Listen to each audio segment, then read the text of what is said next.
Si hay alguna doctrina que yo he visto, que he encontrado muchas opiniones diferentes, muchas énfasis a veces erróneos en cuanto a las cosas de Dios, muchos, por decirlo así, exageraciones en cuanto a doctrina, es la doctrina del reino de Dios.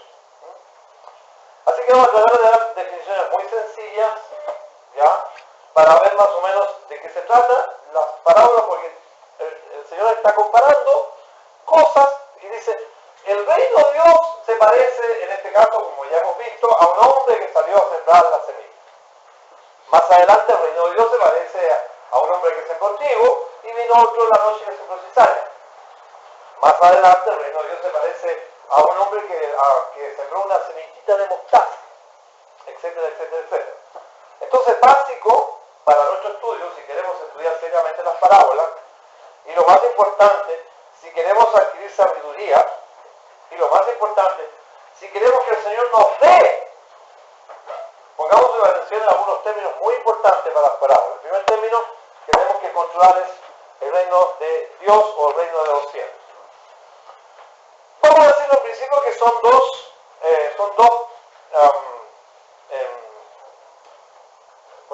frases similares o paralelas. Reino de Dios, reino de los cielos. Tiene que ver donde Dios ejerce su voluntad. El reino de Dios tiene una amplia importancia en la iglesia, nosotros como creyentes. ¿Por qué? Bueno, básicamente la Biblia dice que el que no naciere de nuevo no puede ¿qué? Entrar en el reino de los cielos. Así que podemos decir que básicamente el reino de los cielos es la esfera donde se está haciendo la voluntad de Dios. Hasta el momento en que todo el universo será una sola esfera donde se hace la voluntad de Dios. ¿Por qué está esta parábola y este tiempo? ¿Ya? Porque en este tiempo el reino de los cielos está como siendo alterado, está comenzando a formarse y a crecer. Acuérdense que lo primero que el Señor Jesucristo predicó cuando Él salió a predicar, dice, ¿cómo comienza a predicar? Dice, el reino de los cielos se ha acercado. O sea, arrepentidos y creen al Evangelio. Y Él comienza predicando el Evangelio del reino. En otras palabras, está predicando una buena noticia de que el Señor Jesucristo o el Mesías va a reinar en la tierra. Se va a acabar la injusticia, se van a acabar las pestes, los terremotos, las enfermedades, las cosas malas, va a haber justicia, el Señor va a controlar el universo, va a limpiar la tierra, la va a hacer florecer la tierra y va a tener un reino que nunca jamás terminará. Por lo tanto, esta enseñanza del reino de los cielos, la parábola, es una enseñanza muy importante, es una doctrina fundamental para la iglesia. ¿Ya? Ahora, para entender mejor el reino del cielo tenemos que contrastarlo con el reino de este mundo. La Biblia dice que hay un príncipe de este mundo. Todo lo que en el mundo hay, los deseos de la vista, los deseos de la carne, ¿verdad? Hay un reino que se levanta contra el reino de Dios. Por eso el Señor Jesucristo dice, el reino de Dios hace violencia. Y los fuertes, es decir, los que no son cobardes, los que no son incrédulos, los que tienen fe, los fuertes lo arrebatan. Entonces, hay como que dice, como que algo como que es contra el reino de Dios. El Señor Jesucristo vino a este mundo a arrebatar el cetro a Satanás, que le había quitado el cetro de este mundo al regente que tenía Dios, que era el hombre. Entonces, hay como una batalla, hay una conquista. Entonces el Señor Jesucristo vino a recuperar este reino para Dios. ¿Y cómo lo hizo? Lo hizo con batalla, lo hizo con ejército. Bueno, esta parábola nos va a enseñar que en parte lo hizo así sembrando. Sembrando, el Señor Jesucristo hizo lo que no hizo Carlomagno, lo que no hizo Napoleón, lo que no hizo ningún conquistador del mundo, así sembrando, y sembrando, y sembrando, a construir el reino más grande y más poderoso que jamás ha existido y existirá para siempre jamás. Entonces, no se olviden que que la parábola nos habla desde el periodo que Cristo fue rechazado hasta cuando el Señor Jesucristo vuelva, y nos habla los cambios, los progresos, las aparentes retrocesos que va teniendo el reino de Dios en la tierra, en lo que se consolida universalmente. Así que, básicamente, yo creo que con eso podemos tener la idea del reino de los cielos. Hoy por hoy el reino de los cielos es algo netamente espiritual. La Biblia dice que porque el reino de Dios dice que es amor, gozo, etcétera, cosas espirituales. Bien, con esto en mente, ya tenemos un concepto muy importante. Tenemos el concepto reino. Otro de los conceptos que tenemos que tener, pero muy importante para entender las parábolas de su plenitud, es una palabra que aparece casi en toda la gran mayoría de las primeras parábolas, que es la palabra fruto. Aquí la primera parábola de terreno, que da fruto, que no dio fruto, que dio fruto, ¿ya? La cizaña da un cierto fruto, la mostaza da fruto, ¿ya? La palabra fruto es una palabra muy importante tanto en la doctrina cristiana como en las parábolas. Así que vamos a tener que forzadamente dar una idea más o menos qué es el fruto. Podríamos decir que, bueno, como dicen, ¿alguien tiene una idea qué es lo que podría ser el fruto? Es algo que se manifiesta externamente de algo que viene del interior. Buena definición. Algunas características importantes del fruto. El fruto nace espontáneo. El fruto nace sin que el árbol tenga que estar haciendo fuerza para hacerlo. De hecho, los árboles nunca dan a luz el fruto, sino que el fruto viene solito, viene apareciendo las florcitas, y entonces empieza a crecer el frutín, y sigue creciendo el sol, y viene como espontáneo. El fruto se manifiesta desde las raíces del árbol. Y el fruto tiene que ver con la naturaleza del árbol. ¿Ya? Ahora, nosotros sin lugar a dudas podemos para dar una buena definición, agregando a lo que han dicho ustedes, como una buena definición, es que fruto es todo lo que el Espíritu Santo logra poner en nosotros, lo que es el carácter de Cristo. Eso es fruto. Cuando a los cristianos nos hablan de fruto, de obra, nosotros lo primero que estamos pensando es hacer cosas. Y fruto no es hacer cosas. Fruto es ser semejantes o lo más parecido posible al Espíritu Santo. Es algo que no podemos hacer nosotros, porque el Espíritu Santo nos trae la naturaleza divina. Infunde en nosotros la naturaleza divina. ¿Ya? Es decir, el Espíritu Santo está trabajando en que nosotros tengamos el carácter de Cristo. Así como Cristo manifestó el carácter de ¿quién? Del Padre. El Señor Jesucristo llevó mucho fruto, porque el Señor Jesucristo manifestó el carácter de Cristo. Entonces el fruto no tiene que ver tanto con lo que estamos haciendo, sino que el fruto tiene que ver con lo que somos, con lo que Dios está obrando en lo profundo del carácter de nosotros, donde cada día está sacando lo que no se parece a Cristo y nos infunde ese carácter para Cristo. Ahora, como dijo el hermano, ese carácter se manifiesta exteriormente, en cosas. Hoy día yo vi un ejemplo muy bonito. Una persona fue al supermercado y cuando salió al supermercado se dio cuenta que le habían dado una mercadería que había venido colada y entonces fue a devolverla. Entonces cuando estaba volviendo, la muchacha dijo, pero usted es muy honrado. Dijo, no, yo no soy muy honrado, le dijo, lo que pasa es que yo soy cristiano. Entonces yo tengo a Cristo en mi corazón. Y yo por mí, yo me lo hubiera robado, porque después todo yo salió no, pues estaba en la bolsa mía. Pero yo no lo hice porque tengo a Jesucristo. Bueno, esta persona estaba declarando que él se parece a Jesucristo porque Jesucristo es honrado. Jesucristo ama la verdad en lo íntimo. ¿Ya? Jesucristo estaba en la Palestina, estaba lejos del reino de Dios y todo, pero sin embargo ahí en la Palestina Él mostró el carácter de Cristo, de Dios el Padre. Entonces fruto es lo que el Espíritu Santo graba en nosotros, dándonos el carácter de Cristo, lo cual esto le da gran gloria a Dios y ningún mérito para nosotros. Ese es el fruto. Sería interesante.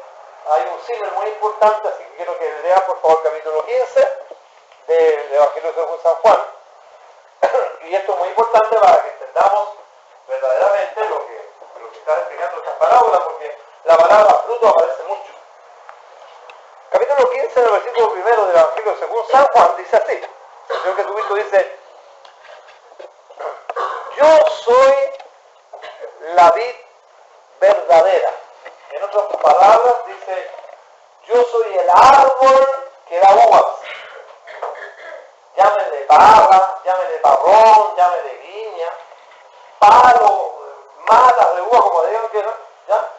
El Señor Jesucristo se compara en un símil, en una figura, dice: yo soy como una barra, como una vid, yo soy como un árbol que da uvas.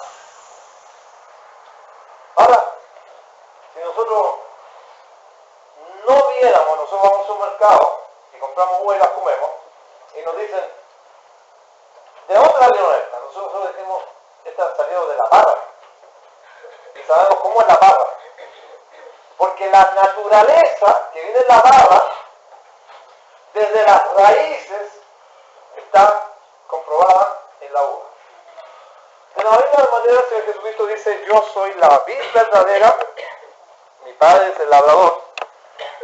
Toda rama que en mí lleva fruto, eso es lo que significa pámpano.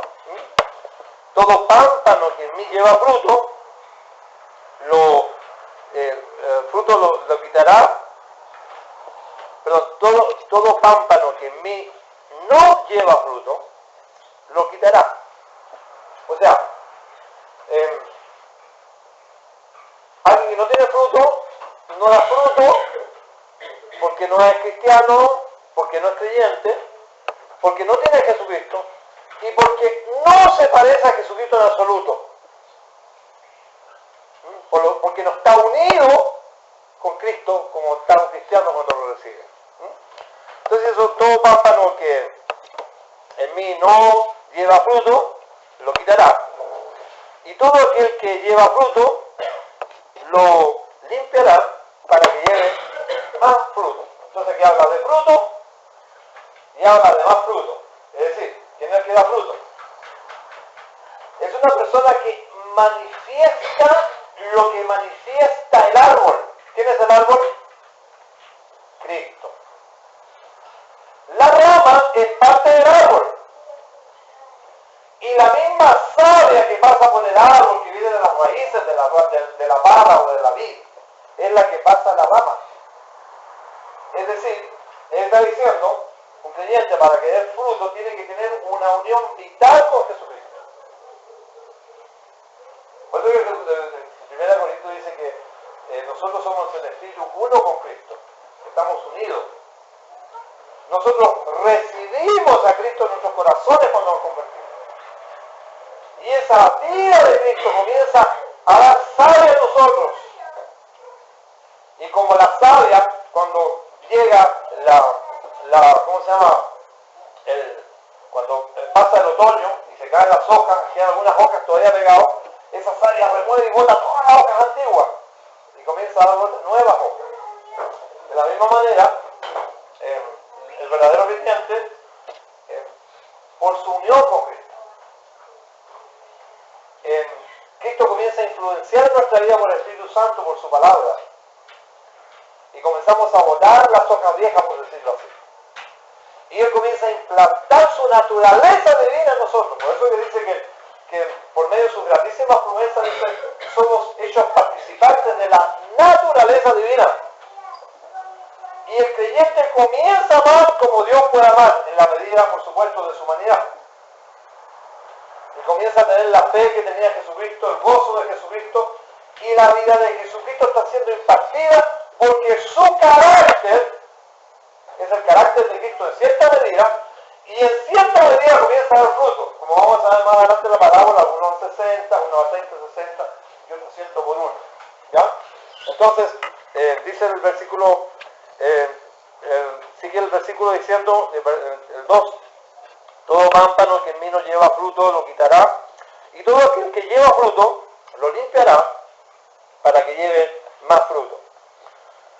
Ya vosotros estáis limpios por la palabra que os he hablado, versículo 4. Dice, permaneced en mí. ¿Quién es el que lleva fruto? El creyente, porque el creyente permanece en el Señor. Ya, permaneced en mí y yo en vosotros. Como el pámpano no puede llevar fruto por sí mismo si no permanece en la vid, así tampoco vosotros si no permanecéis en mí. Entonces, cuando el creyente lleva fruto, cuando tenemos una unión íntima con el Señor, cuando nosotros cultivamos esa comunión con Cristo, nos vamos a parecer más a Cristo. ¿Ya? Y cuando alguien nos trate mal, nosotros vamos a tratar como a la persona como se merece. ¿Cómo se merece esa persona? A ver, ¿cómo se merecía que la tratara el Señor a Judas, que lo iba a vender? Vino a venderlo con un beso, el Señor lo sabía. ¿Y qué le dice el Señor a Judas? Aquí te quería pillar, Judas, porque de aquí no vaya a salir. ¿Así le dijo el Señor? Le dijo, amigo, con un beso entregas al Hijo del Hombre. Que mucho nos falta parecernos al Señor Jesucristo. Apenas le pisan un callo, hermano, a uno y uno ya está gritando allá hasta la esquina. Y que mi derecho y tanta cosa, ¿verdad? ¿Cuánto necesitamos permanecer más en Cristo? De acuerdo a nuestra permanencia, nuestra comunión con Cristo, nos vamos siendo en carácter más similar a Cristo, y las cosas que nosotros vamos a hacer van a ser fruto y más fruto, pero separados de ellos, el Señor dice, nada podéis hacer. Así que ya tenemos algunos conceptos muy fundamentales, ¿ya? Si nosotros tuviéramos que hablar de conceptos fundamentales, yo creo que estos dos son muy importantes. Reino de los cielos, o reino de Dios, y otro concepto muy fundamental es fruto. Fruto, ¿ya? Si tuviéramos que hablar de un versículo, digamos, un versículo clave en este capítulo que leemos, yo creo que uno de los versículos claves sería, si no entendéis esta parábola, entonces ¿cómo usted va a entender de la gorda? Es como clave, entendamos esta parábola, entendamos estos términos, para que tengamos una amplia sabiduría y para que los que tenemos tengamos más. ¿Ya? Porque el que no tiene, aunque lo tiene, debe ser alquilado. ¿Ya? Así que tenemos ya al menos esos dos conceptos. Y digamos, el versículo clave podría ser ese. ¿Ya? Si ustedes no tienen esta parábola, entonces ¿cómo entender los otros? Y una palabra clave, que parece que fuera todo lo contrario, pero el Señor Jesucristo dice, el que tiene oído para oír, oiga. Y le está diciendo a los que no oyen. A los que tienen oído no oyen. Aquellos que se están endureciendo con esta palabra. Aquellos enemigos del Señor. Aquellos que no les interesa la palabra de Dios. Aquellos que se aburren con la Biblia. Está diciendo, mire, ustedes se aburren con la Biblia. Tienen poco. Se la basan distraídos conmigo, pero ahora van a tener menos. Pero ustedes, porque los discípulos fueron al lado del Señor y le dijeron, Señor, explícanos a nosotros. El Señor es tan condescendiente que no solamente le explicó a ellos, sino más encima le explicó a Judas. Porque Judas estaba entre los 12. Y se dio el trabajo de explicarle a una persona que no estaba interesada. Pero el Señor es así, ¿ya? Y por supuesto, él sabía que sus enemigos no le iban a creer. Él sabía que sus enemigos no le iban a hacer caso y no él. Quizás esto contestaría en parte de esa famosa pregunta que hacen por ahí, que dicen, ¿y qué pasa con esos pobres indios de la selva, no sé cuántito? Bueno, en primer lugar no hay ningún pobre indio, porque son todos malos y pecadores como nosotros. ¿Ya? Y en segundo lugar, estoy seguro, y de hecho Jesucristo lo ha hecho muchas veces ya, si tiene que mandar a una tribu, un lugar muy lejano, a una familia, dos, tiene que morir 5 misioneros, los manda, si hay una persona menos que quiera escucharle al Señor. Así que, en vez de preguntarnos eso, digamos y oremos para que el mundo no sea tan desinteresado en las enseñanzas de Jesucristo. Tan simple. Y el Señor está poco menos que agonizando, diciendo: el que tiene oídos para oír, por favor, oigan. Pongan mucha atención a estas cosas. Porque al que le tiene, le será dado, y al que no tiene, aún lo que tiene, le será quitado. ¿Cómo estamos a la hora? ¿Cuánto falta? ¿Cuánto falta para terminar? ¿Estamos en tiempo? ¿Ah? ¿Ah? Y bueno, terminé 3 minutos antes. Dios mediante, bueno, yo les digo, por favor, que descubran cuál es la nueva parábola que yo les dije a ustedes, que hay una parábola que ustedes no la conocen a lo mejor. Y me dicen cuál es esa nueva parábola que ustedes no conocen. Y que pongan mucha atención y que si entienden esta parábola, vamos a entender las otras mejor. Que el Señor nos diga su palabra, vamos a cerrar en oración. Señor Padre nuestro, te damos gracias por el Señor Jesucristo. El más grande de todos los enseñadores y profetas que ha habido y que habrá por los siglos. Jesucristo. El gran enseñador. ¿Cuántos hombres de Dios, cuántos profetas quisieron escuchar estas cosas que el Señor está revelando a esta generación? Y no lo escucharon ni lo llevan. ¿Cuántas cosas anhelan los ángeles? Están en ellas. Que les interesa mucho. Te rogamos, Señor, que tú pongas en nuestros corazones el deseo. Porque verdaderamente es bueno que se prediquen a los niños las parábolas, pero estas parábolas son para tu pueblo. Son los profundos misterios tuyos. Las parábolas del reino de los cielos. Queremos suplicarte, Señor, que nos intereses en este tema, que podamos meditar en tu presencia y podamos obtener el propósito para lo cual tú escribiste estas parábolas. Bendice este estudio, permite que tenga mucho fruto para la gloria tuya, en el nombre eterno de Cristo Jesús. Amén. El himno 86 dice: oh, cantádmelas otra vez, bellas palabras de vida. Hallo en ellas consuelo y paz, bellas palabras de vida. El himno 86. Oh, cantádmelas otra vez, bellas palabras de vida. Hallo en ellas consuelo y paz, bellas palabras de vida. Sí, de luz y vida, son sostén y guía. Qué bellas son, bellas palabras de vida. Qué bellas son, bellas palabras de vida. Jesucristo a todos da bellas palabras de vida. Hoy recibe las pecador, bellas palabras de vida. Bondadoso te salva, y al cielo te llama. Qué bellas son, bellas palabras de vida. Qué bellas son, bellas palabras de vida. Grato el cántico sonará, bellas palabras de vida. Tus pecados perdonará, bellas palabras de vida. Si de luz y vida, son sostén y guía. Qué bellas son,